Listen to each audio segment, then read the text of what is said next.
Ah, behold, the holy grail of polynomial division. It's synthetic division. But before we start talking about that, we have to kind of discuss what's going on in polynomial functions real fast. We need to talk about some terms. So we talk a lot about roots and factors. You can see that this polynomial is in factored form. Okay, where can I write that? This is factored form. Now you're thinking, why is this in factored form? Not form. That's horrible handwriting. It's kind of funny. Maybe this would be more exciting if there was a cow running by. I don't know. Anyway, you can see here I have three distinct factors. I can't factor anything else out. So these are the three factors. That means I'm going to have three roots or x-intercepts to this graph. Okay, so to get a root, you just take each of these factors and set them to 0 and solve when applicable. Now, the first one, obviously, x is 0. That's not a big deal.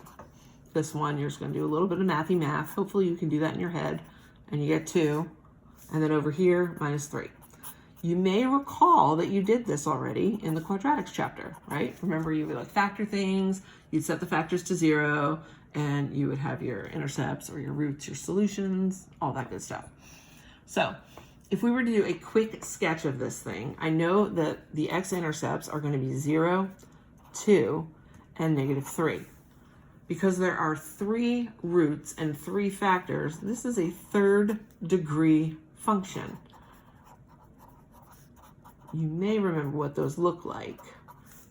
Y equals x cubed kind of looks like this, right? So this thing is starting low, it's going to go like this, it's going to pass through, and then it's going to go like that. Now don't worry, we are going to learn a lot more about these in greater depth. This is just to kind of preview a little bit about why we're getting certain things when we divide and how that's helpful in solving polynomial equations, which will be coming up. Now you could have another situation kind of like this, where we still have 3 factors, right? 3 factors. But when I try to find the solutions or the roots, I know I get negative 2, and then here I'm getting plus or minus I.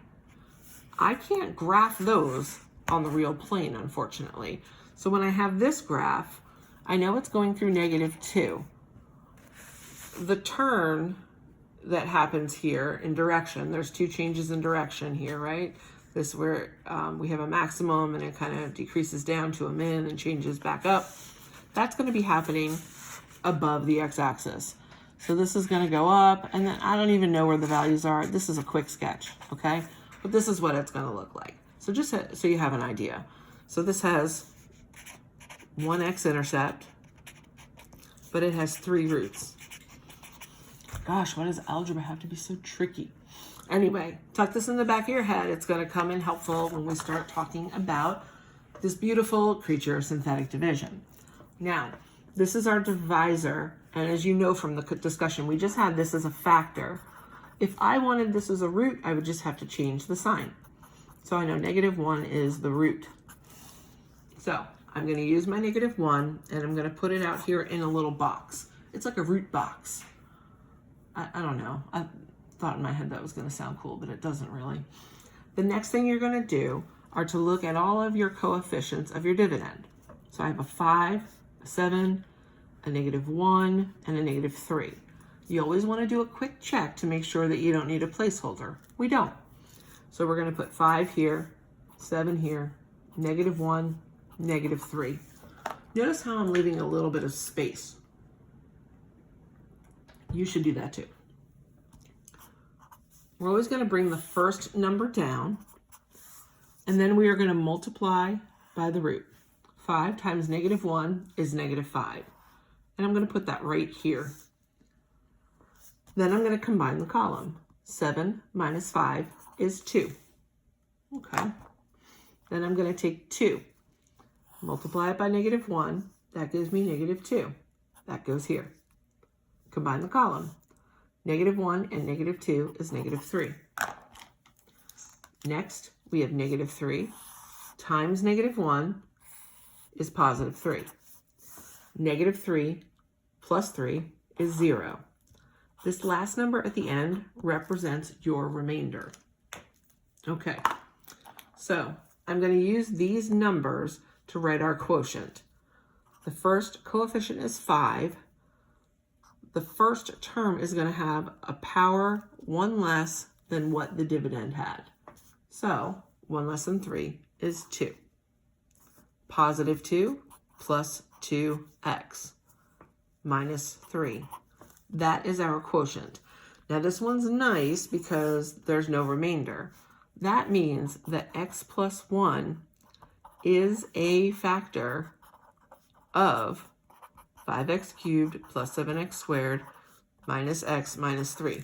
You're going to see problems like that later in the course. You're also going to see these sort of things on the SAT. So you see something like this and you kind of freak out and you're like, oh, I'm not sure what to do. You can always check it on your calculator, but depending on the number, that can be weird. As long as you've got a binomial that you're dividing by, your divisor is a binomial, the leading coefficient is 1 and the degree is 1, you can do synthetic division. If you have a coefficient here, you can still do it, but it's kind of hairy as long as the degree is 1. Okay? So that's one example. Let's try another. Okay, let's see. So the factor x plus 4, that means x equals negative 4, is the root I'm going to divide by here. So negative 4 goes in the box, the root box. Yeah, we're going to make that a thing, the root box. Okay. The coefficient here is 1, 8, 13, negative 12. Okay, so we check real quick for our powers. It's all good. We're going to bring the first term down. We're going to go 1 times negative 4 is negative 4. 8 minus 4 is 4. Repeat the process. 4 times negative 4, negative 16. 13 minus 16, negative 3. Negative 3 times negative 4, positive 12. Combine the column, 0. Hey, look at that. So now we have 1x squared plus 4x minus 3. But y'all would probably just write that as x squared plus 4x minus 3, right? Again, that means that x plus 4 is a factor of this beautiful polynomial. And we'll be dealing with that when we get into functions and equations. And then I wanted to show you real quick.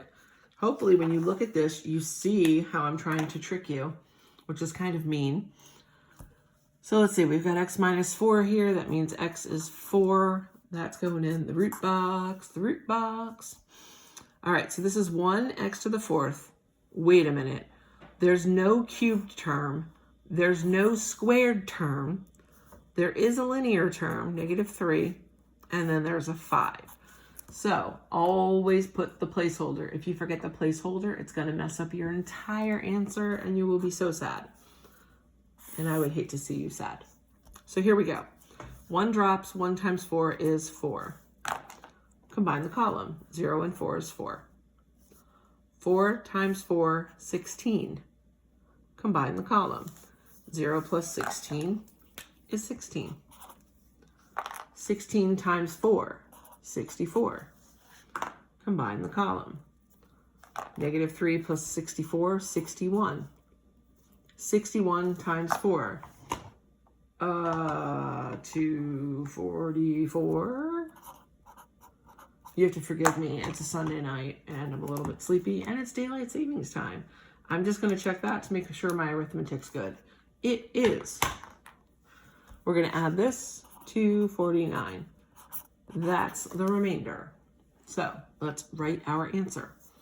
We have a 1x to the 3rd plus 4x squared plus 16x plus 61, positive 249, so plus 249 over the whole divisor of x minus 4.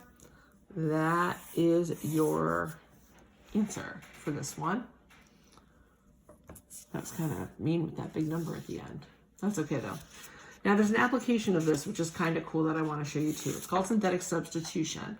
Now previously, if you were given a function and asked to evaluate it at a certain x value, you all probably know, oh, this isn't that bad. You just substitute in the given x value and you do the mathy math. So that's not that big of a deal, right? Watch your order of operations here. You have to do the exponents first. I hope I didn't trick you. So negative 2 squared becomes positive 4. Multiply that by negative 3, it's negative 12. Plus 7 is negative 5. Let's talk about my voice crack real quick. What the heck was that? I don't know. So there's that way. The new way to do it is synthetic substitution. So they're giving you the value of the root. So you're going to put that negative 2 in the root box.